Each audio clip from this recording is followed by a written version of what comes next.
Bonsoir et bienvenue, je suis ravie de vous retrouver. Dans Ça vous regarde ce soir, le financement des retraites. Pierre Moscovici, le premier président de la Cour des comptes, a remis son rapport à François Bayrou ce matin. Pas de déficit caché, mais un diagnostic préoccupant. Dans 5 ans, il manquera 15 milliards d'euros pour financer les retraites, le double dans 20 ans, le tout malgré la réforme contestée de 2023. Alors qu'est-ce qu'on fait?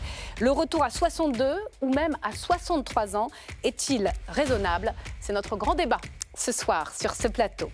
Ils sont dans les vêtements, les poêles anti-adhésives, la peinture, les cosmétiques ou encore les emballages alimentaires, les PFAS, ces polluants éternels qui contaminent l'eau, le sol et l'air et nuisent gravement à la santé. Notre invité franc-parler vient de faire adopter une loi d'interdiction qu'il qualifie d'historique. L'écologiste Nicolas Thierry sera avec nous tout à l'heure. Enfin, la question qui fâche ce soir, l'union nationale derrière Emmanuel Macron est-elle possible face à la menace de la Russie après les propos chocs de Donald Trump sur l'Ukraine? Le chef de l'État recevait toutes les forces politiques aujourd'hui à l'Élysée. Nous en parlerons avec nos chroniqueurs à la fin de cette émission. Voilà donc pour le sommaire. Ça vous regarde. Installez-vous. C'est parti.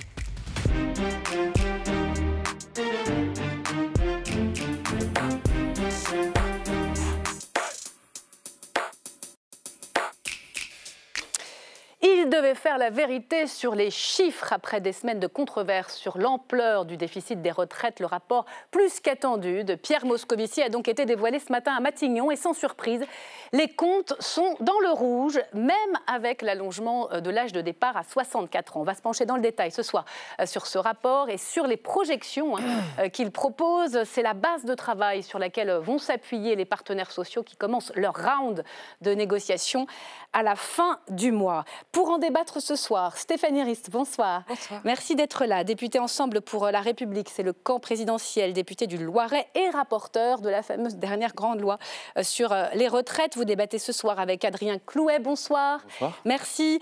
Député La France Insoumise de Haute-Garonne, spécialiste du dossier des retraites également. Denis Gravouille, bonsoir. Bonsoir. Secrétaire général CGT en charge des négociations. Confédéral. Le secrétaire général, c'est Sophie Binet. Confédéral, bien sûr, c'était écrit sur ma fiche, vous upgradez légèrement, mais vous connaissez largement ce dossier puisque vous négociez sur les retraites dans ce fameux conclave. Enfin, bonsoir Marc Vigneault. Bonsoir Myriam. Merci de votre fidélité, journaliste économique à l'Opinion, également spécialiste de ce dossier. Avant de vous entendre, eh bien, on va regarder ce qu'il y a dans ce rapport, les chiffres clés.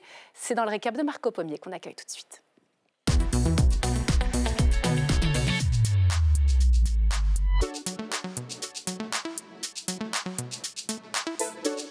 Bonsoir Marco. Bonsoir Myriam.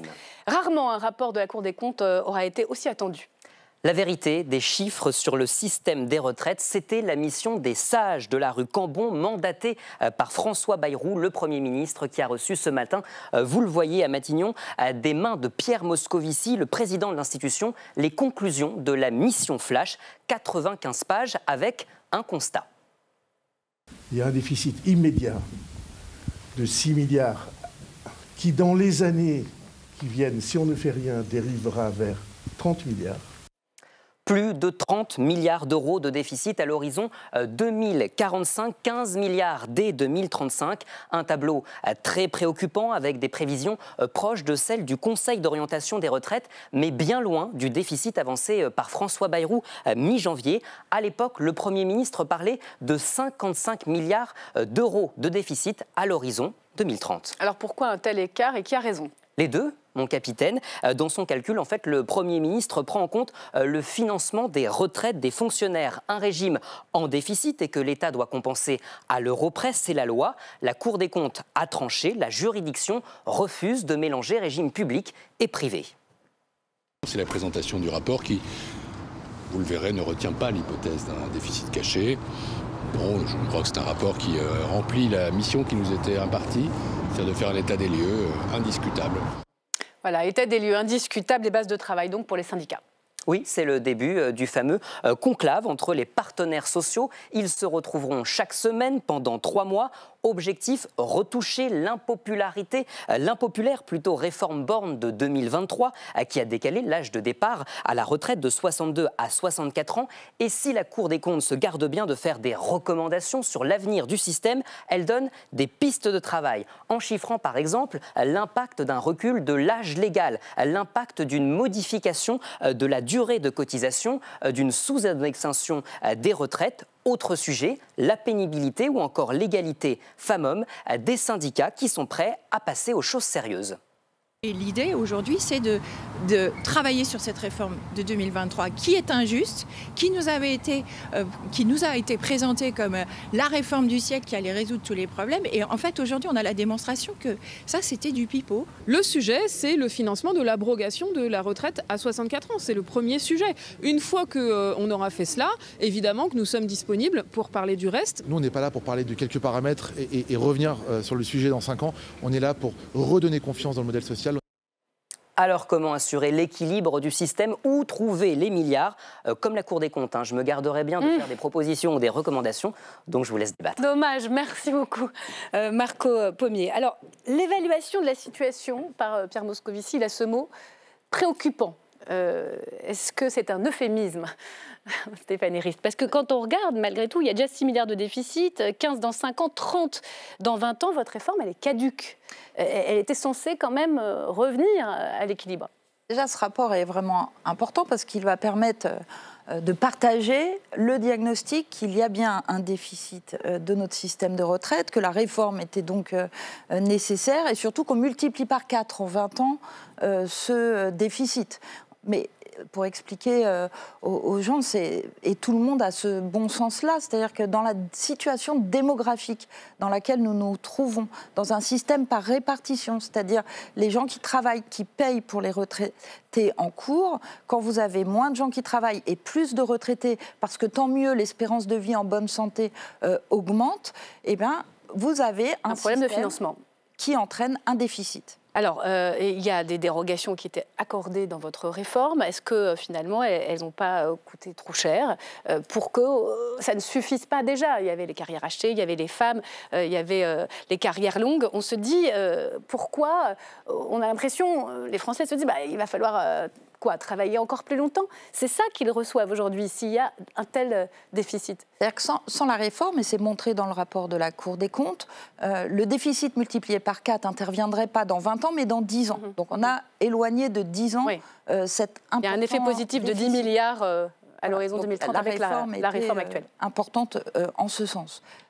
Ensuite, il y a aussi un impact, puisque vous augmentez mécaniquement le nombre de gens qui travaillent, sur les recettes pour les finances publiques, qui sont de l'ordre de 27 milliards. Ce n'est pas moi qui le dis, c'est encore une fois ce rapport de la Cour des comptes. Donc on a de quoi pouvoir travailler, mais au moins, parce qu'on a beaucoup entendu pendant la réforme qu'il n'y avait pas de problème de déficit.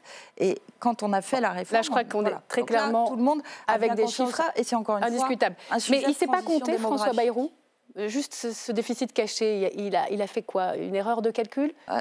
Tous les ans, l'État a mis en 2022 40 milliards pour payer les retraites des fonctionnaires et de l'État.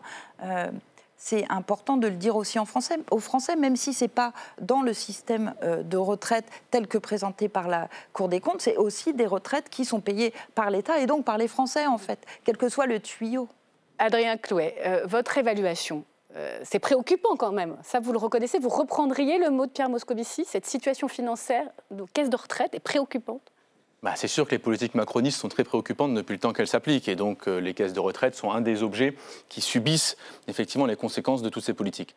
Maintenant, il me semble qu'il y a un débat philosophique de fond. Est-ce qu'on pense qu'il y a un problème du côté des dépenses? Les gens coûtent trop cher, les pensionnés coûtent trop cher. Ou est-ce qu'on pense qu'il y a un problème du côté des recettes? C'est-à-dire, ne contribuent pas suffisamment à leur juste valeur celles et ceux qui pourraient contribuer plus. Là, Moi, je fais partie de cette seconde école, des cotisations sociales. Moi, je fais partie de l'école de ceux qui pensent qu'aujourd'hui, dans ce pays, beaucoup de gens ne contribuent pas aux caisses de retraite. Et il y a un chiffre qui est très intéressant dans le rapport. Je voudrais juste en mentionner un, puisqu'on veut une discussion pas forcément trop technique. C'est page 76. Vous l'avez sous les yeux, en plus, je m'en doutais. Page 76, il y a un chiffre qui est vraiment intéressant. Ce chiffre nous dit que si on augmente de 1 point, c'est 1%, les cotisations patronales sur les salaires, 1%, on lève 6 milliards d'euros tout de suite. À court terme. On lève 6 milliards d'euros tout de suite. Et après, à 5 ans? Si on me lève 6 milliards d'euros avec un point de cotise, il y aura un peu plus l'année prochaine, vous avez raison de le dire. Parce qu'avec l'inflation, les salaires montent, donc ça rapportera encore plus tous les ans. Vous augmentez le chômage, donc vous baissez les cotisations. On augmente le chômage. Attendez, non mais c'est intéressant ce que vous dites. Depuis 1945, on a triplé les cotisations. Est-ce que vous avez le sentiment qu'on a triplé le chômage depuis 1945 ? Non, il n'y a pas de lien entre les cotisations et le niveau d'emploi. Je finis juste ce que je voulais dire. Il est écrit, page 76, un minuscule point de cotisation patronale rapporte 6 milliards d'euros. Et ce même rapport nous dit que jusqu'en 2030, il y aura tous les ans un manque à gagner de 6 milliards d'euros pour les caisses de retraite. Et donc le débat est là. Est-ce qu'on pense que c'est une bonne solution ? Vous pouvez penser que non.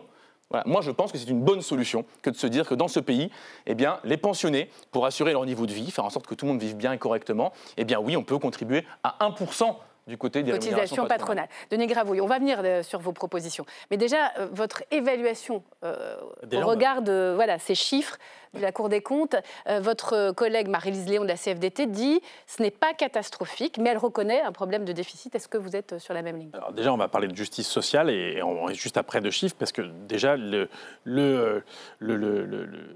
rapport, il démontre que la réforme n'a rien réglé. Puisqu'en gros, il dit, dans les premières années, on gagne, le temps qu'on recule de 62 à 64 ans, et ensuite, on aura le même problème. Donc, on a repoussé le problème. Donc, là, je rejoins Adrien Clouet sur le fait qu'on a un problème de recettes et que cette réforme, elle est injuste. Elle n'a jamais été votée. C'est né à coup de 49.3. Il n'y a jamais eu la possibilité de le voter. Donc, c'est déjà un gros déficit démocratique. Le 49.3, il est dans la Constitution. Ce gouvernement Borne, à l'époque, n'a pas été renversé. Il a été imposé à 80% des Français. Il a été imposé à 80% des Français. Il y avait une majorité pour le faire. Il n'y a pas eu de vote. Et à chaque fois qu'il y a une tentative pour le voter, il y a des artifices pour qu'il n'y ait pas de vote. Oui, parce que nous, on a essayé de le mettre. Je vous rappelle qu'ils nous ont saboté une journée entière, empêché d'examiner le texte. La proposition de loi sur l'abrogation. Voilà. Donc l'articulation entre la démocratie. Non, mais le 49.3, c'était un artifice pour que ce ne soit pas voté. Et ce n'est jamais été voté. Donc chiche, est-ce que François Bayrou aura le courage de présenter, quelle que soit l'issue de la concertation, un texte qui permettrait au Parlement de voter, et à l'Assemblée en particulier. Sur l'affaire des déficits cachés, François Bayrou, ça aurait tué tout le conclave d'entrée de jeu. Vous n'auriez pas le déficit caché, négocié. Il s'est pris une tôle. Enfin, il faut dire les choses clairement. Il s'est pris la porte dans la figure avec l'histoire du déficit caché. Le déficit caché, personne n'y croit. C'est quand même le corps. D'abord, il a voulu contourner le Conseil d'orientation des retraites, qui est pourtant présidé par Gilles Berset, qui a remplacé Pierre-Louis Bras. Pierre-Louis Bras, le président du corps en juin 2024, a dit mais la réforme n'a rien changé. Et c'était un économiste reconnu. Il a pas du tout dit ça. Il a dit la réforme ne résout pas le problème du déficit à long terme. C'est ce qu'il a dit en juin et c'est pour ça qu'il a été viré. C'est pour ça qu'il a été viré. Et du coup, on a mis Gilles Berset qui a dit il n'y a pas de déficit caché.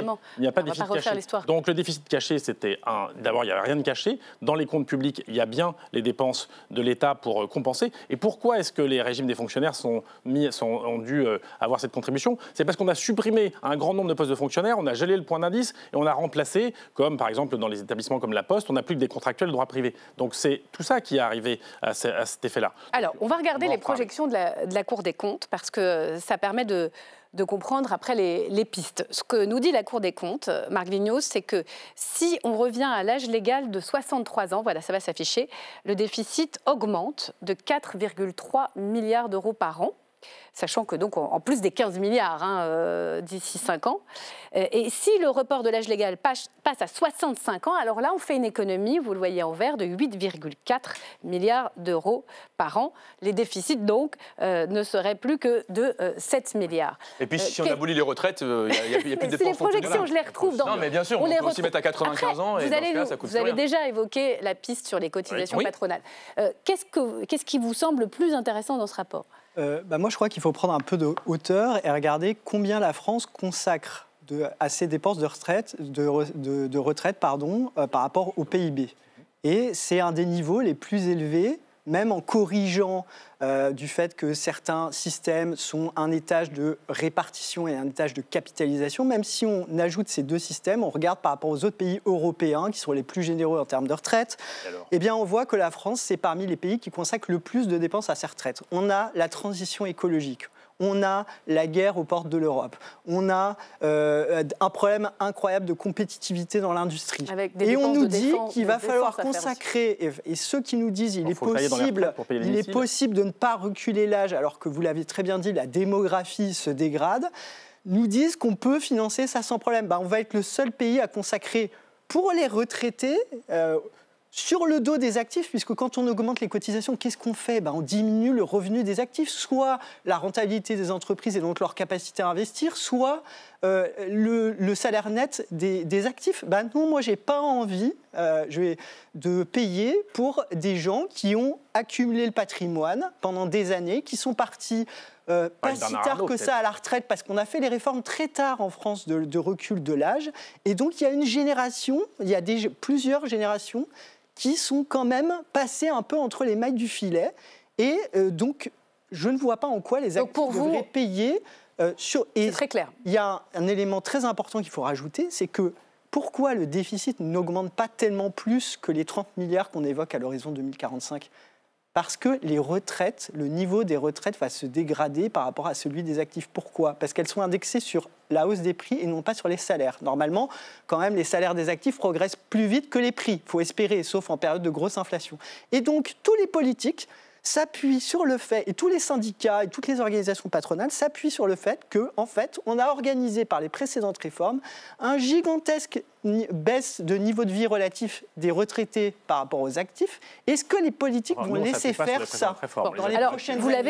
Vous l'avez vu la piste dans le rapport. Il faudra trouver d'autres solutions et il y a un immense Pour vous, les solutions, c'est tout simplement l'âge légal, la durée de cotisation ou le niveau des pensions. On ne peut pas faire sans ces trois leviers. On peut aussi évoquer, excusez-moi, on fait à peu près 14%, les retraites c'est 14% de notre produit intérieur brut, de notre richesse.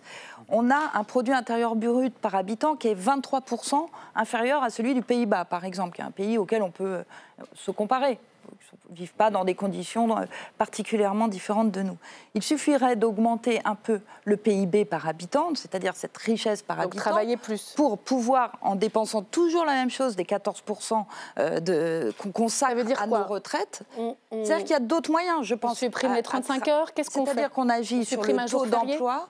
Non, moi, je ne sais pas, sur ces mesures-là, je crois travailler plus de gens. Sur le taux d'emploi, on sait qu'on a un sujet sur la filière senior. Je crois qu'il faut faire la réforme d'assurance chômage qu'on avait portée avec Gabriel Attal. Je pense qu'il faut avoir le courage de la faire. Je pense qu'il faut absolument, dans notre pays, qu'on ait un taux d'emploi on augmente le nombre d'actifs et on fait baisser le chômage. Si la France travaillait plus, richesse, mais on se mord un peu la queue parce que pour augmenter le taux d'emploi, on a beau dire...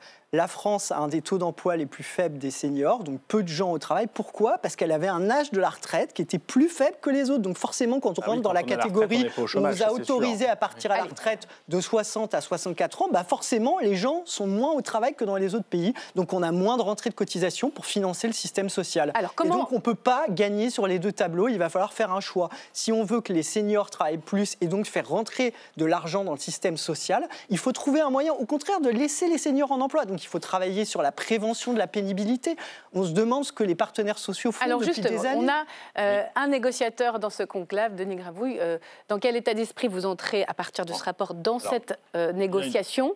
Et est-ce que vous pouvez nous dire, on peut trouver une solution avec les trois paramètres qu'on a cités pour éventuellement revenir sur les 64 ans? Déjà, il y a beaucoup d'autres paramètres, mais juste corriger un point. Il y a une erreur dans le rapport qui dit que la France consacre 14% de son PIB aux retraites et l'Allemagne seulement 10%. Oui, mais parce qu'il n'est pas compté les régimes complémentaires en Allemagne qui ne sont pas obligatoires. Il reste plus d'un point de différence. Et alors, un point de différence, c'est un choix politique.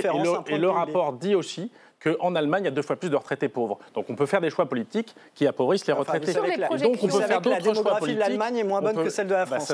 Oui, c'est bien un problème pour eux. C'est quand même un petit détail. Sur la question, là, on nous parle que de rééquilibrer les questions entre retraités et actifs. Les actifs ne devraient pas payer plus pour les retraités. Mais il y a un gros un éléphant dans le magasin de porcelaine, un éléphant dans le milieu de la pièce. C'est les transferts au capital. On a eu une augmentation des dividendes et des rachats d'actions qui sont montés à 100 milliards rien que pour les entreprises du CAC 40 en 2024. Eh bien, il y a des moyens de mettre à contribution, même si on veut un système basé sur la cotisation, on peut très bien trouver 10 à 24 milliards, par exemple, en faisant sauter la flat tax qui a fait que... Mais il n'y a pas de majorité dans cette Assemblée. Mais il y aura peut-être des majorités du côté syndical. Ça passe pas. Donc, faire payer les ultra-riches ou le capital, ça ne marche pas. Vous avez fait un budget, vous l'avez vu, ça n'a pas été voté. On a des propositions. Quand ils disent des trucs qui sont minoritaires aussi. Non, mais moi, je le dis à tout le monde. C'est un constat dans cette émission. Vous me demandez ce qu'on va proposer en tant que négociateur. Il y a plein de propositions. Je vous en prie. On trouve 30 à 40 milliards.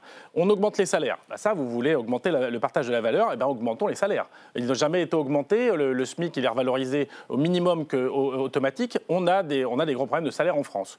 Deuxièmement, on a moyen de quand même batailler contre les inégalités femmes-hommes. Le rapport met 4 lignes sur le fait qu'il y a 38% d'écart entre les retraites des femmes et des hommes. Et votre réforme, elle a aggravé, elle a fait perdre, par exemple, le bénéfice. La réforme des retraites ne peut pas récupérer l'ensemble des inégalités de toute une carrière. Elle a augmenté les inégalités en faisant perdre, par exemple, le bénéfice de la majoration de trimestre pour enfants. La question, c'est le financement. Comment vous les trouvez, ces milliards ? On augmente les salaires des femmes au niveau de ceux des hommes, c'est 6 milliards. On a demandé cette évaluation et on aura la confirmation.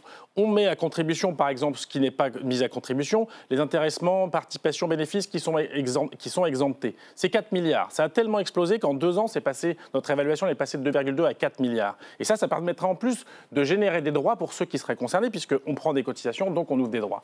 Donc on a un grand nombre de cotisations, de propositions. On est en mesure de trouver 30 à 40 milliards, c'est-à-dire d'abroger la réforme des retraites, de régler les problèmes de déficit, parce que donc on reviendrait aux 62 ans et c'est finançable pour la CGT. Réponse Stéphanie Rist. Moi, je veux pas. Je pense qu'il y a 2 choses importantes. Enfin, il y a la. Je ne veux pas préempter le débat qui va avoir lieu avec les partenaires sociaux. Il est important et nous verrons bien. La Cour des comptes, dans son rapport... Vous n'aviez pas écouté en 2023. Mais en tout cas, l'impact de la réforme de 2023, dans ce rapport de la Cour des comptes, il est chiffré. Et encore une fois, à 10 milliards en 2030 de pire s'il n'y avait pas eu cette réforme. Et surtout aux 27 milliards aussi d'impact sur les finances publiques. Donc moi, je veux bien tout entendre. Je crois qu'on arrive, pour ma part, à une démographie qui nous demande peut-être d'avoir cette réflexion avec un pas de côté et de voir comment on peut faire notre transformation de notre modèle social. Et moi, je crois beaucoup plus à une démarche qui va vers augmenter le taux d'emploi, le travail, que augmenter un coût du travail qui est déjà, dans notre pays, un des plus élevés. Mais juste un point. Sur le coût du travail, ça c'est votre le chômage a augmenté déjà. Les plus de 62 ans au chômage, chiffre fin 2024 de France Travail, plus 50% pour les plus de 62 ans. Donc bravo, la réforme d'assurance chômage. Si on taxe le travail, on risque de mettre un frein sur l'emploi. Non, mais d'abord, parce que ce n'est pas une taxe, c'est une cotisation. Au licenciement. Non, mais moi, je voudrais quand même répondre au bloc macroniste, celui qui a un mandat et celui qui n'en a pas. D'abord, il y a quelque chose quand même qui est extraordinairement cynique. On nous dit, à l'instant, il faut faire travailler plus les gens pour que les plus aisés contribuent. Mais sauf que si vous reportez l'âge de départ à la retraite, qui c'est qui n'aura pas de retraite? Ce sera les milieux populaires. Ce sera celles et ceux qui ont bossé de nuit, de week-end à l'hôpital et qui auront que 5-6 ans de retraite avant de décéder. Les gens côté sur les chantiers. Vous savez très bien. C'est le pays d'Europe qui ne peut pas faire de prévention de pénibilité, reconvertir les gens, faire partir les gens plus tard à la retraite. C'est le seul pays d'Europe qui peut peut-être qu'il fallait maintenir les critères de pénibilité, qu'il ne fallait pas les supprimer il y a quelques années. Le 2008, non, mais attendez, pas tous en même temps. On peut raconter n'importe quoi, mais la question c'est qui est en vie à quel âge, d'accord? Et plus on avance dans l'espérance de vie, c'est normal. Santé augmente. Non, c'est ce qu'on connaît. Oui, d'accord.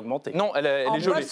En bonne santé, gelée. Un âge d'annulation de la décote, Adrien Clouet, que les gens ne partent pas tous au même âge. Et le problème, vous devriez vous focaliser sur le fait que l'âge d'annulation de la décote, c'est un des paramètres les plus inégalitaires du système. Ah mais je combats. Donc améliorer l'égalité tout à fait. Des 43 annuités. C'est bien le problème. Est-ce qu'on peut faire juste une phrase? Allez-y. Franchement, c'est pas trop demandé. Je veux dire, les autres, ils vont dans un conclave pendant 6 mois, on peut au moins tenir une phrase en entier. Donc, il y a d'abord quelque chose que je trouve contradictoire de votre propos. Si vous repoussez l'âge de départ à la retraite, ce ne sont pas les plus aisés qui vont contribuer, ce sont celles et ceux qui mourront avant de partir à la retraite. De 1. De 2, on nous dit le PIB doit croître. D'accord, mais c'est le cas en fait. Depuis 2017, le PIB par habitant, c'est-à-dire les richesses produites par habitant, ont augmenté de 14% par tête. Ils sont où ces 14%? Où est-ce qu'ils sont passés? Je pense, pour bonne partie, dans des revenus qui sont financiers ou qui sont actionnariaux. Troisièmement, on nous dit, à l'instant également, on dépense 14% de nos richesses pour 25% des gens. Ça ne me semble pas choquant, par ailleurs, de mettre 14% des richesses du pays pour 25% des gens. C'est d'ailleurs leur donner moins que leur part dans la population. Mais admettons. Et on fait des comparaisons internationales tirées par les cheveux. Oui, mais ils dépensent moins en Allemagne, en Roumanie, en Bulgarie. Eh bien, tant mieux, en fait, qu'on dépense plus. Qu'est-ce que vous voulez? Non, mais attendez, c'est important. Des revenus financiers, du capital. En Allemagne, des seniors qui fouillent les poubelles pour récupérer le verre et aller ensuite le refiler pour faire 2 euros. C'est intéressant que vous mentionniez ça parce qu'en ce moment même, dans l'hémicycle, il y a la taxe Zuckman qui est discutée. Vous ne pouvez pas dire que l'Allemagne, ils sont en train de fouiller dans les poubelles. Attendez, non, mais vous me dites que c'est faux. Et vous êtes en train de me dire ce soir que les pensions de retraite allemandes sont supérieures aux françaises. Vous savez que c'est faux. Il y a 2 fois plus y a en Allemagne près de plus d'un tiers des retraités sous le seuil de pauvreté. Il y a en Allemagne partout des gens qui font des poubelles alors qu'ils sont dans les pensions de retraite. Ça, c'est vrai. Une comparaison France-Allemagne. Non, mais sur l'argument de la gauche et des insoumis, en ce moment, les écologistes défendent dans l'hémicycle la fameuse taxe Zuckman, non pas à l'échelle mondiale, mais à l'échelle française. 2% sur l'ensemble du patrimoine des ultra riches. On parle de 1800 contribuables.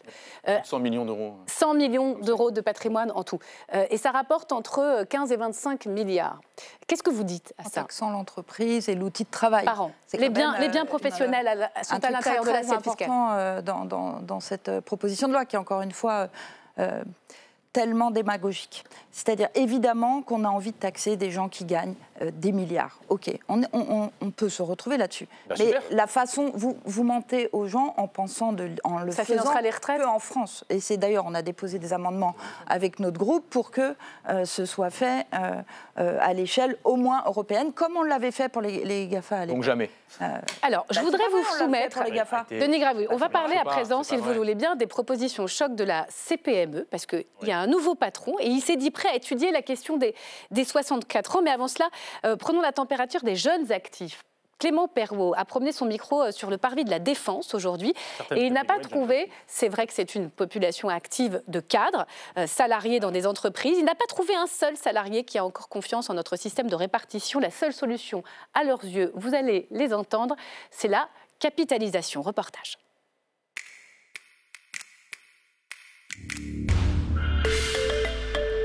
Quartier d'affaires de la Défense. Ici, la plupart des jeunes actifs gagnent déjà plutôt bien leur vie et n'ont pas attendu pour penser à leur retraite.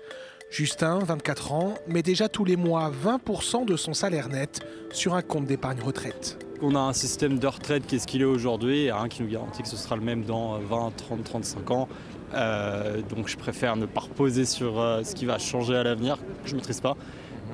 Puis j'ai aussi la capacité de pouvoir épargner, donc j'en profite. Et son cas est loin d'être isolé. Pour les jeunes actifs qui travaillent dans le quartier, capitaliser pour ces vieux jours semble déjà tenir du réflexe. J'essaye de capitaliser un peu parce que je me dis que, vu comment la situation est actuellement, je ne sais pas comment seront les retraites quand moi je serai à l'âge de partir. On ne sait pas encore exactement si on va en avoir une ou quand on aura la retraite, donc je trouve que c'est intéressant de déjà prévoir en avance. Ça va être un peu compliqué avec ce qui se passe maintenant, je préfère avoir mes précautions moi-même et me dire que bon, j'ai une garantie, j'ai une sécurité à côté parce qu'on n'est jamais sûr de rien finalement. Le but c'est de pouvoir partir plus tôt si possible, comme ça avoir assez d'argent de côté pour pouvoir me dire maintenant je fais uniquement ce que je veux. Si je veux arrêter de travailler pour voyager, j'arrête de travailler. Une enquête IFOP de 2024 montre que désormais une majorité des 18-24 ans préférerait un système mixte entre capitalisation et répartition pour financer sa retraite. Pour maintenir leur niveau de vie quand ils ne travailleront plus, les jeunes misent désormais plus sur des placements bancaires, financiers ou immobiliers que sur leur future pension. Ces chiffres sont sans appel pour le système par répartition qui ne semble pas inspirer confiance aux nouvelles générations. C'est une espèce de nouvelle appréhension de leur part qu'on observait moins chez les générations un peu plus âgées. Ils ont soif de maîtriser ce qui se joue pour eux en fait. Ils sont nés de toute manière dans un monde incertain, instable et ils ont conscience des enjeux qui se jouent. Compter sur soi-même plutôt que sur la solidarité nationale, une façon sans doute d'anticiper les déficits de plus en plus lourds de notre système de retraite. Voilà, Stéphanie Ries, c'est un phénomène qui est en constante augmentation. Il y a 11 millions de Français déjà qui font une épargne, la capitalisation, soit par un plan d'épargne retraite. Ce qui m'amène aux propositions du nouveau patron de la CPME. Il s'appelle Amir Reza Tofighi et il dit, au fond, sans prononcer forcément le mot de capitalisation, qu'il faudrait supprimer 3 jours fériés par an pour financer la retraite par capitalisation via un fonds qui serait piloté par les partenaires sociaux. Ce serait une forme d'épargne populaire collective qui permettrait, en combinant d'autres mesures, de toucher aux 64 ans. Qu'est-ce que vous lui répondez ? Moi, déjà, 2 choses. J'ai été frappée par le sentiment d'insécurité des jeunes de notre pays. Et moi, je suis très attachée au système par répartition. Et c'est pour ça que je crois qu'il faut regarder les chiffres en face et que ce rapport de la Cour des comptes nous permet de regarder le déficit en face et de pouvoir avancer. avec notre groupe Ensemble pour la République, Gabriel Attal a lancé un travail qu'on est en train de faire en ce moment sur les retraites pour voir, comme je le disais tout à l'heure, en prenant un pas de côté pour pouvoir rassurer justement ces Français qui font de la capitalisation. C'est plus un gros mot, ça l'était il y a quelques années. On a le droit de parler de capitalisation. Il n'y a pas que 25% des Français. C'est beaucoup, c'est un quart. C'est plus un gros mot qui font de la capitalisation. C'est vrai que ça veut bien dire que les gens ont du bon sens, en fait. Et cette idée d'un fonds qui serait géré par les partenaires sociaux, en gros, vous travaillez 3 jours de plus sur les jours fériés. Et au fond, c'est l'employeur qui verse l'argent. Votre argent, si c'est vous qui l'argent du salarié. L'argent du salarié. Vous donnez votre argent à votre patron qui vous le rend plus tard. Non, mais dans un fonds géré, piloté par les partenaires sociaux pour compléter la retraite. Et à ce moment-là, on pourrait toucher aux 64 ans. Qu'est-ce que vous en pensez ? Il y a plein d'exemples pour montrer que ça ne marche pas.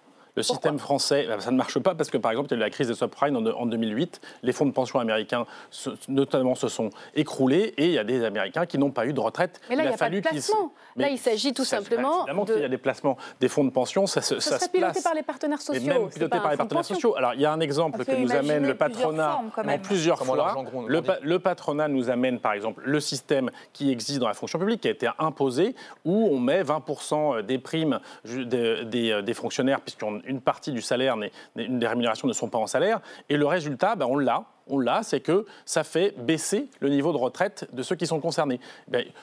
Il faut 26 ans en moyenne à la retraite. Il faut avoir passé 26 ans à la retraite pour que ce soit rentable. Parce que là, c'est une histoire de placement individuel, c'est plus un système par répartition. Ce serait panaché avec la répartition. Donc ça veut dire que si on meurt avant 26 ans à la retraite, on a perdu son argent. Et comme la moyenne à la retraite, c'est 24 ans, eh bien, ça ne marche pas. C'est un système particulièrement injuste. Et là, on l'a bien vu, on est devant la défense. On est pour ceux qui peuvent se permettre de mettre un peu d'argent de côté. Tout à fait, j'ai bien précisé. Même eux vont perdre de l'argent et les autres ne pourront même pas.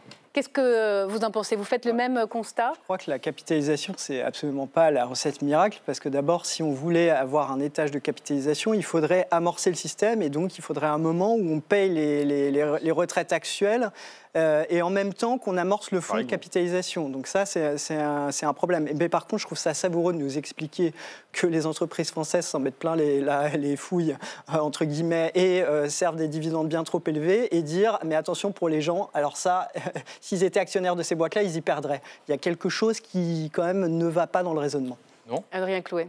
Non, parce que la progression des valeurs des dividendes ne sont pas forcément supérieures à la progression de la valeur des salaires. Donc, il y a absolument aucun très bien, donc il n'y a pas de problème de dividendes en France. Pourquoi il ne faut pas faire ce genre de choses ? Bon, ça a été dit. D'abord, je pense que micro-trottoir, il vaut ce qu'il vaut. Moi aussi, je peux aller au siège du MEDEF et dire que pensent les Françaises et les Français. J'ai bien précisé qu'il ne s'agit pas de n'importe quel salarié. Je vous jette pas la pierre. Je reprécise encore. Nous a remonté le fait qu'il y avait personne aujourd'hui qui ne faisait pas de capitalisation. Il n'y a pas que des cadres. Il y a un système qui est encouragé fiscalement. On paye 2 fois. Et remonter la CSG sur ce remonter la CSG sur les retraités, ça. C'est la CPME. Oui, ça pose une série de problèmes. Moi, je pense qu'il ne faut pas pour 3 raisons. D'abord, parce qu'il y a un risque sur le montant. C'est une fois que vous avez placé votre argent quelque part, eh bien, il y a des placements, et les placements ont des aléas qui sont liés à des crises financières parfois, à des placements qui sont pour gérer les aléas. Pour lisser, vous pouvez garder de l'argent de côté pour lisser sur plusieurs générations. Donc, tout d'un coup, vous n'allez pas perdre tout votre argent. Comment ça se fait qu'en 2008, il y a eu des disparitions en République populaire de Chine, au Royaume-Uni ou en Allemagne ? C'est vraiment tout le monde a fait des conneries ? Oui, c'est vrai, tout le monde a fait des conneries. Est-ce que vous voulez exposer votre argent aux conneries des autres ? Pas moi. Premièrement. Et deuxièmement, il y a aussi un problème de valeur. C'est-à-dire que dès lors que vous jetez sur le marché un plus grand nombre soit d'actions, soit en tout cas de liquidités à investir, et bien vous avez un risque de baisse des valeurs de chacune. Et donc, à la fin, vous vous retrouvez avec un système où vous avez une rentabilité encore moindre que celle de la répartition qui avait pourtant initialement justifié le détour. Denis Gravouille, je vais vous laisser le mot de la fin parce que c'est vous qui rentrez à la fin de la semaine dans ce conclave. Nous, on est très laïcs. On va rentrer en négociation, en concertation. La CPME, vous avez vu quand même ces propositions choc. Rien ne vous va. Il y a remonté la CSG, réduite des retraités.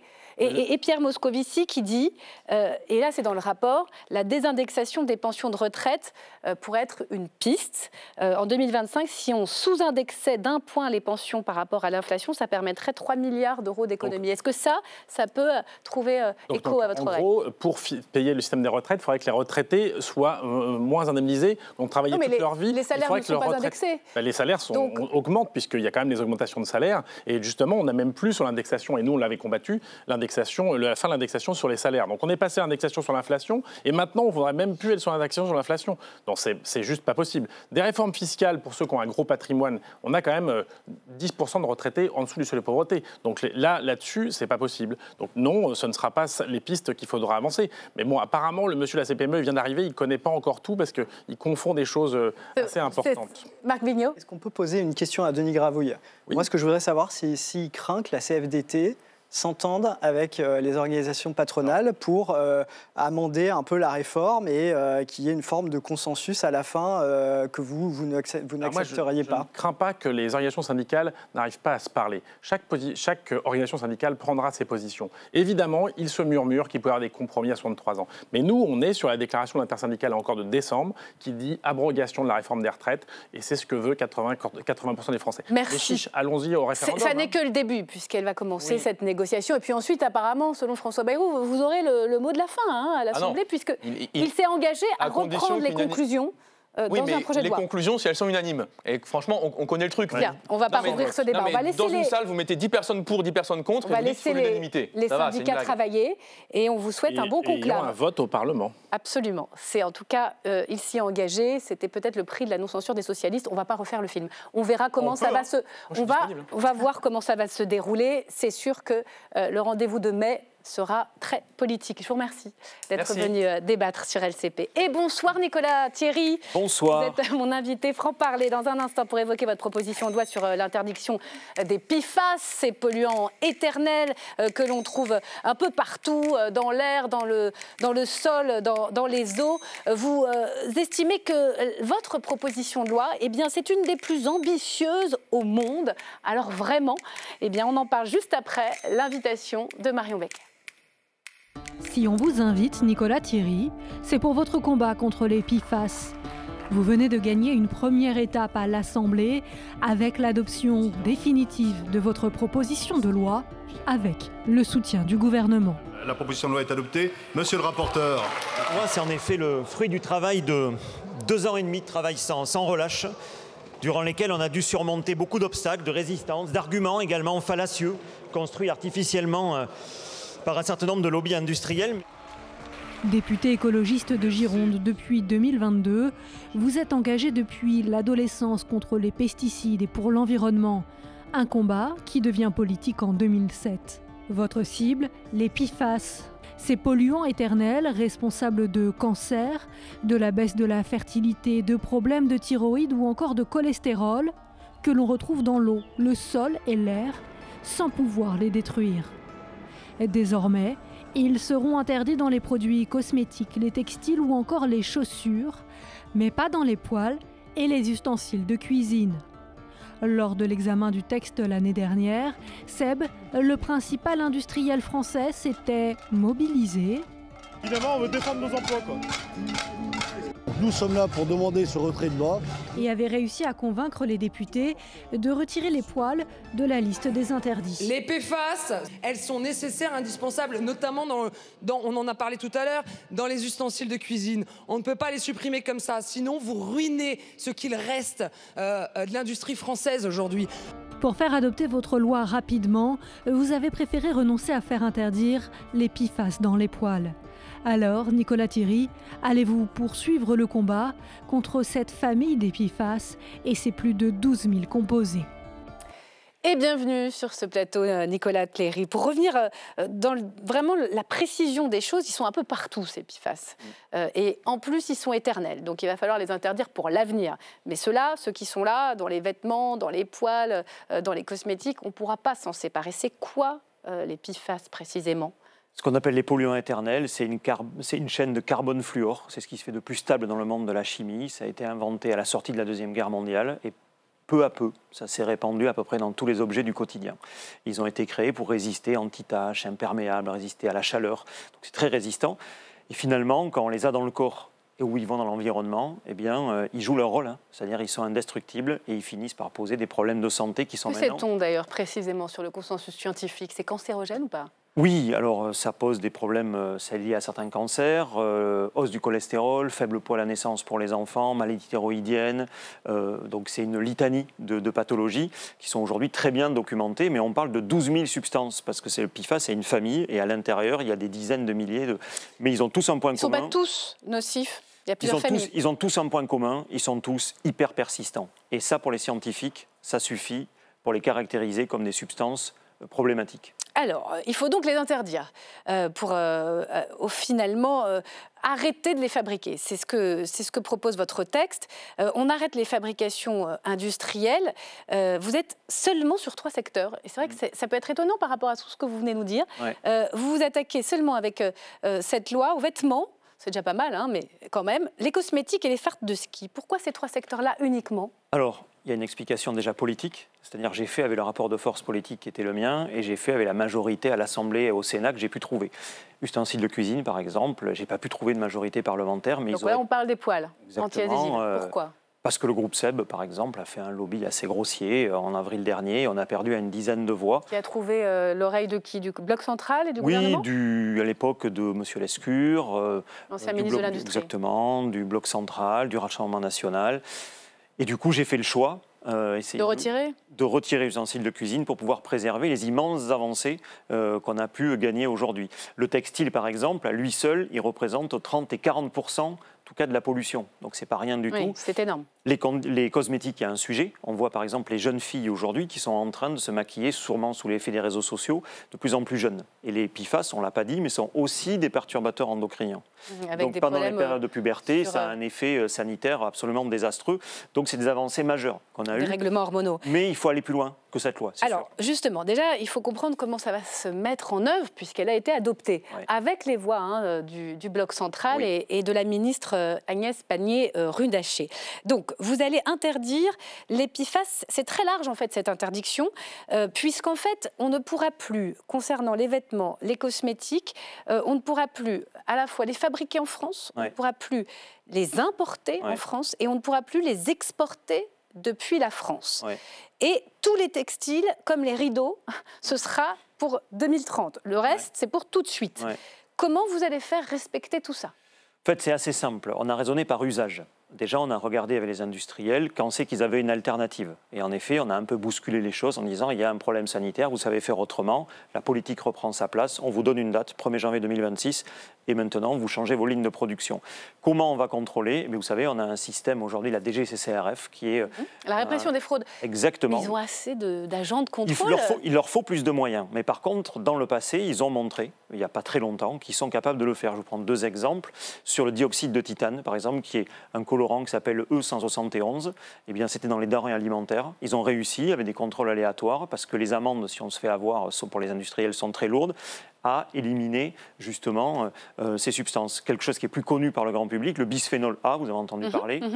La direction des fraudes, DGCCRF, a réussi justement à faire des contrôles, à éliminer du marché. Et pourquoi on a intégré l'importation aussi? Parce que l'idée, c'est protéger les Françaises et les Français. Alors franchement, on va y arriver. Qu'est-ce qui va empêcher un consommateur d'aller sur Amazon pour s'acheter un imperméable bourré de PFAS? La DGCCRF contrôle la vente en ligne, fait aussi des contrôles aléatoires en ligne maintenant à une cellule. Exactement. Oui, mais vous savez, c'est vrai, ils ne peuvent pas absolument tout contrôler. Mais en fait, l'amende est telle, si vous mettez un produit sur le marché qui contrevient à la loi, qu'en fait les industriels, on l'a vu sur le bisphénol, on l'a vu sur le dioxyde de titane, c'est assez dissuasif. Alors l'amende... Vous dire qu'il n'y a aucun passage possible, je ne dirais pas le contraire, mais en tout cas, ça va changer grandement les choses. Donc vous placez une redevance pour sanctionner les industries polluantes sur le principe du pollueur-payeur. On pense à Arkema, qui a été déjà dans de nombreux procès. C'est la vallée du Rhône, les usines chimiques. 100 € par 100 grammes de PFAS rejetés dans l'eau. Est-ce que vous n'allez pas tuer la filière industrielle? Il faut avoir conscience qu'aujourd'hui, on a une pollution massive de l'eau potable. Et même si la loi n'était pas passée, l'Europe va imposer en 2026 que le contrôle de l'eau potable en France soit obligatoire et ne dépasse pas certains types de normes. Et vous allez avoir des dizaines de milliers de communes en France qui vont se retrouver dans des situations où leurs eaux ne pourront plus être distribuées à leurs habitants dans les communes. C'est très compliqué l'eau, on ne sait plus quoi faire. Très compliqué. On nous dit que si on filtre, il peut y avoir quand même des problèmes. Est-ce qu'il ne faut pas filtrer On le voit sur les eaux en bouteille, vous avez raison par exemple, où il y a eu il y a un vrai sujet en cours. En tout cas, ce qui est sûr, c'est que les PFAS, ça va engendrer des coûts monstrueux en termes de dépollution. Et là, il y a deux solutions. Soit on se dit, ça se répercute sur la facture du consommateur. C'est ça le risque, non? Sauf que là, l'idée de la taxe, c'est de dire, les industriels qui rejettent des PFAS dans l'eau, ils vont contribuer à la dépollution. Et on a mis 100 grammes. La dépollution est payée par le pollueur. On a mis 100 grammes pour ne pas toucher les TPE-PME. En fait, on a mis ce seuil pour justement toucher que les grands groupes. Vous avez cité Arkema, on pourrait citer Solvay, on pourrait citer BASF, qui sont des groupes qui font des milliards de bénéfices. Ça ne va pas du tout mettre la filière en danger, mais par contre, ça va aider grandement. Il y a d'autres problèmes de plans sociaux dans la chimie aujourd'hui, par exemple. Qui ne sont pas que liés au PFAS, qui sont liés à la concurrence asiatique, par exemple. D'accord. La grande question, vous l'avez évoquée, c'est les répercussions sur le prix. Qu'est-ce qui nous garantit, au fond, que l'industriel, parce que ça va lui coûter quand même s'il existe des alternatives sur les vêtements, par exemple, ne fasse pas augmenter l'imperméable, le ouais, pour ne pas le citer. Sur les imperméables, par exemple, on a déjà beaucoup de marques qui, depuis plusieurs années, on ne va pas les citer ici, mais depuis plusieurs années, on se sont déjà passés de PFAS. Le Gore-Tex, par exemple, va citer ça. On est capable de le faire aujourd'hui sans PFAS. Donc en fait, on sait que les lignes... Pour le même prix ? Pour le même prix. Vous avez vu cette étude de l'OCDE qui a essayé de mesurer l'impact et elle parle vraiment alors sur les produits, on a ciblé les produits dans la PPL et d'ailleurs les industriels du textile nous disent sur la proposition de loi qu'ils étaient pour une adoption conforme. Donc eux savent très bien que c'est jouable. Donc les alternatives sur les vêtements, ça existe déjà? Les 4 secteurs, les cosmétiques, les vêtements, les chaussures, les fardes de ski, il y a des alternatives qui sont jouables d'ici le 1er janvier 2026. Mais après, on le disait tout à l'heure, les PFAS sont partout. Ça, c'est des usages qu'on appelle un peu non essentiels. Mais il y a d'autres sujets compliqués. Par exemple, la santé, vous en avez dans les pacemakers, vous en avez dans le Prozac. Là, on ne touche pas. Parce que le bénéfice est plus important. Et un sujet en zone grise, la transition écologique. Il y en a dans les composants électroniques, il y en a dans les batteries. Est-ce qu'on accélère l'électrification en décarbonant mais en mettant plus de polluants éternels, ou est-ce qu'on se dit on ralentit parce qu'on veut cesser les polluants éternels? Ça, c'est un débat qui ne concerne pas la PPL. Vous voyez là, il y a un débat citoyen et politique à avoir, où on met le curseur, quoi. Très concrètement, qu'est-ce que vous dites à ceux qui nous écoutent, qui vont acheter des vêtements? Vous leur dites à partir de quoi? Du 1er janvier 2026, ils seront sûrs de pouvoir s'habiller sans PFAS.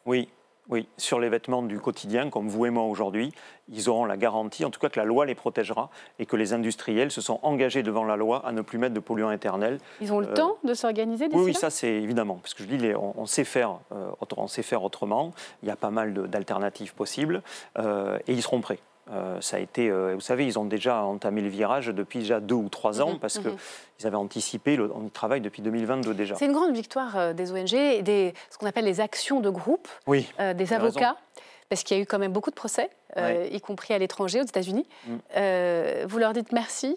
Est-ce que c'est assez rapide finalement ces interdictions? Ça fait seulement 2 ans qu'on parle des PFAS. Alors depuis 2 ans et demi, j'ai fait que ça.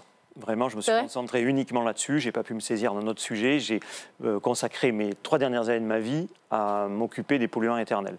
Vous avez raison de parler de groupe, parce que c'est vraiment le travail d'une coalition. En fait, moi, j'ai élaboré une proposition de loi avec des scientifiques. Et derrière, on a travaillé avec des ONG comme Génération Future, Notre Affaire à tous, la Ligue contre le cancer, des activistes comme Camille Etienne, qui ont travaillé. On a travaillé collectivement depuis 3 ans.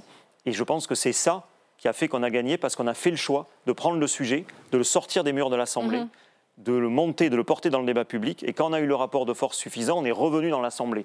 Et je pense que c'est la clé de la réussite. Et la France prend les devants. Parce qu'il y a une législation qui est en préparation au niveau européen. Exactement, elle sera plus ambitieuse. On va se hisser à peu près au niveau du Danemark, qui a une législation très ambitieuse. Et je pense qu'on est les 2 pays aujourd'hui qui sont les plus en avance maintenant contre les polluants éternels. Le RN qui vote contre, pourquoi ? Je pense qu'ils ont une grande perméabilité avec les lobbies industriels, ça ne me surprend pas. Merci Nicolas Thierry. Merci à vous. On reviendra pour avec plaisir. Vérifier comment ça se passe. Quand vous voulez. Directement pour les consommateurs. Merci à vous. Merci. Allez, on termine avec la question qui fâche. On accueille nos chroniqueurs.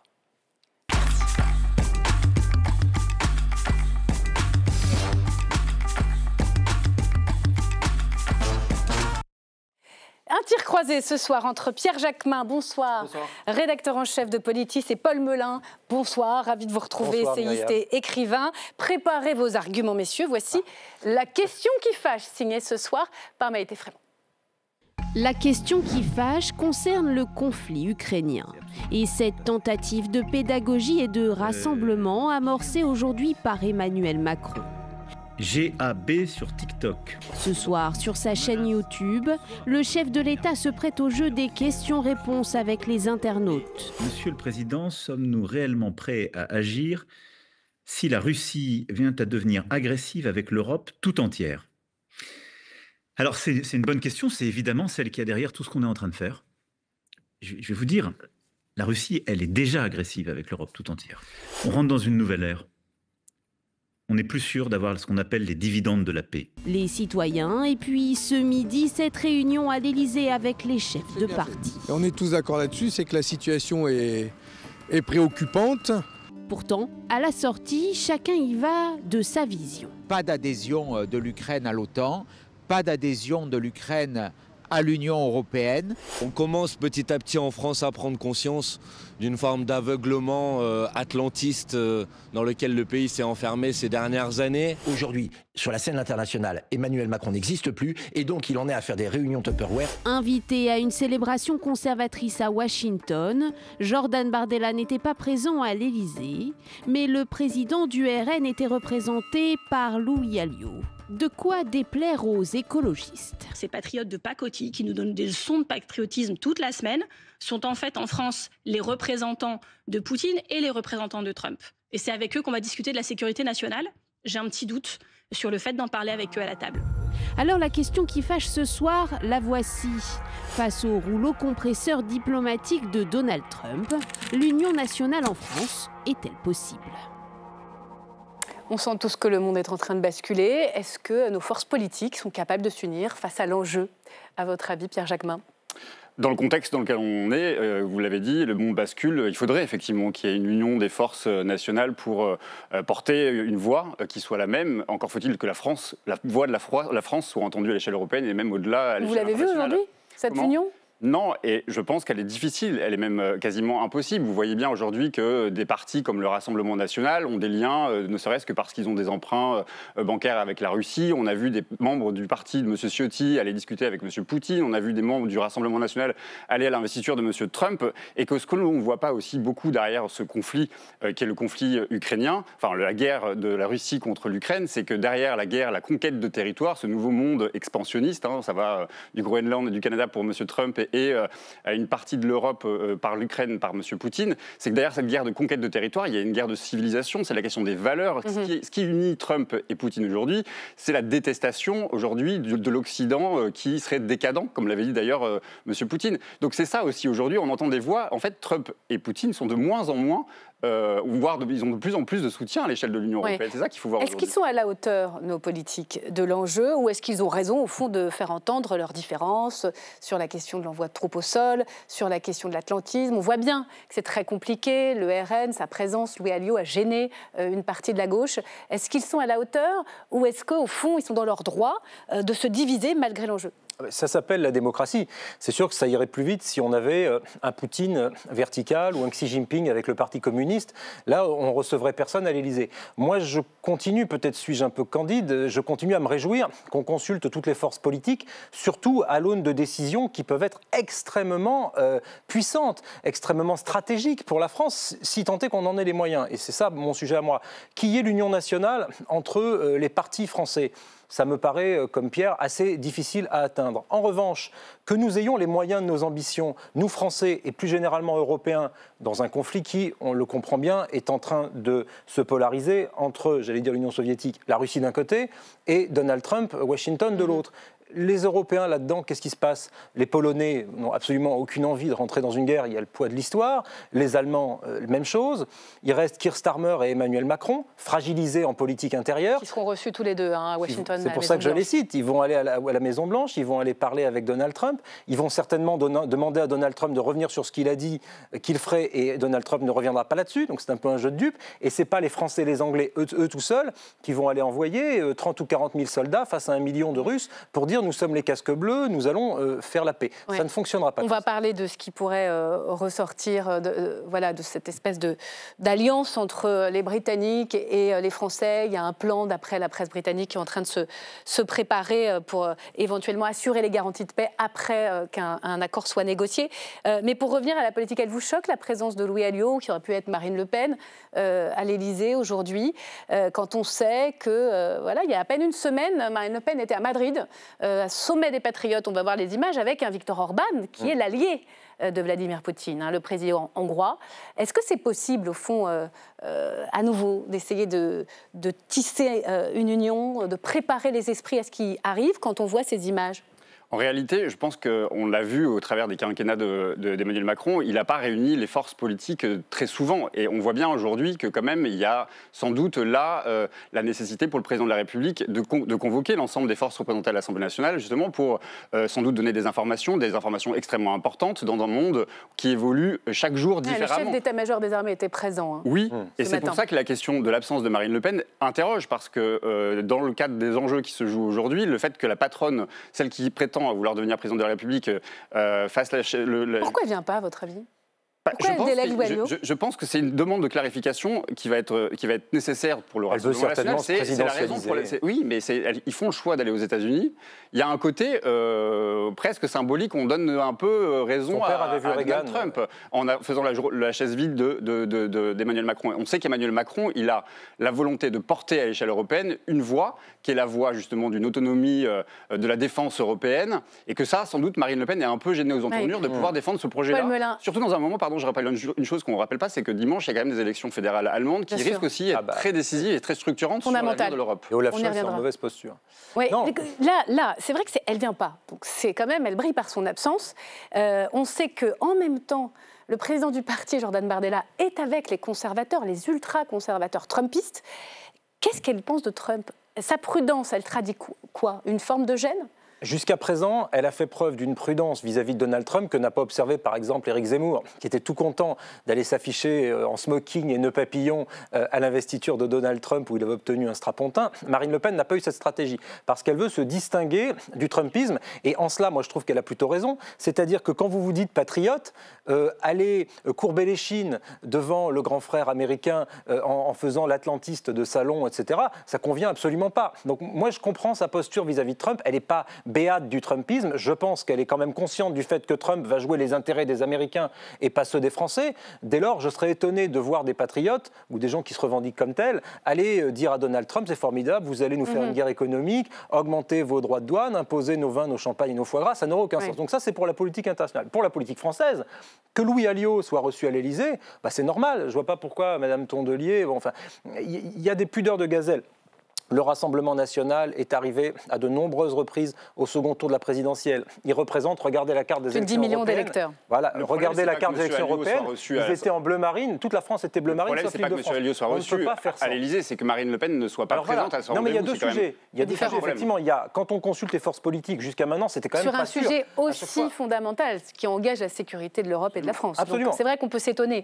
Elle qui est la sécurité en bandoulière. On peut poser la question de son absence, on peut aussi poser la question de la présence de Louis Alliot, parce que j'entends ça et là des voix s'élever disant oui, l'arc républicain, seulement l'arc républicain. Je n'ai jamais cru à cette notion. Je pense que tous les partis élus et représentés à l'Assemblée nationale en font partie, malgré les désaccords qu'on peut avoir les uns et les autres. Et ensuite, sur l'absence de Marine Le Pen, pour moi, la justification, elle est là. Et deuxième facteur, qui est peut-être plus de la politique politicienne, c'est que Marine Le Pen veut se représenter comme étant à la hauteur d'Emmanuel Macron. Et je ne pense pas qu'être noyée dans des chefs de parti soit quelque chose... Là, je parle de basse stratégie. Je ne suis pas expert du sujet. Je pense quand même qu'il y a un peu de ça. En tout cas, vous doutez de l'Union nationale derrière Emmanuel Macron, même s'il reprend un peu d'oxygène. On le voit avec cette séquence internationale très importante. Que pensez-vous de cet exercice ce soir sur les réseaux sociaux du président de la République, qui, carte de l'Ukraine à la main, sonne le tocsin, essaye de préparer les esprits?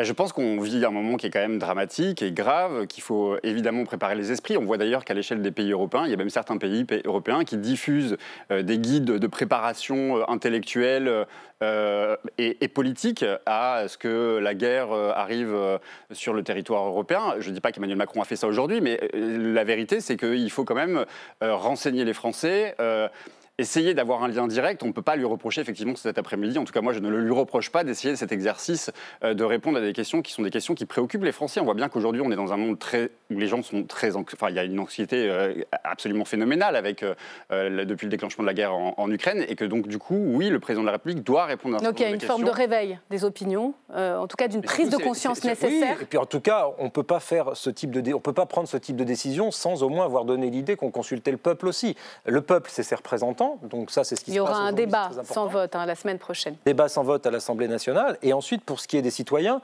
moi j'aime bien l'exercice que pratique le président de la République, c'est-à-dire en face à face, même si c'est forcément un peu biaisé comme exercice, mais en face à face, via les réseaux sociaux, moi je trouve ça plutôt intéressant. Et le message d'alerte et de gravité, bienvenue. La situation elle est gravissime. Donc de fait, je pense que les Français ne sont pas des imbéciles et qu'ils savent que la situation est extrêmement périlleuse. On verra justement comment le pays reçoit tout ça. Et si cette unité nationale, si des choix stratégiques devront être faits, notamment pour notre défense, sera au rendez-vous. Merci. On s'arrête là, messieurs. Merci beaucoup. C'est la fin de cette émission. Merci à vous de l'avoir suivi. Pour la revoir, la chaîne YouTube d'LCP, le podcast pour la réécouter. À demain, même lieu, même heure.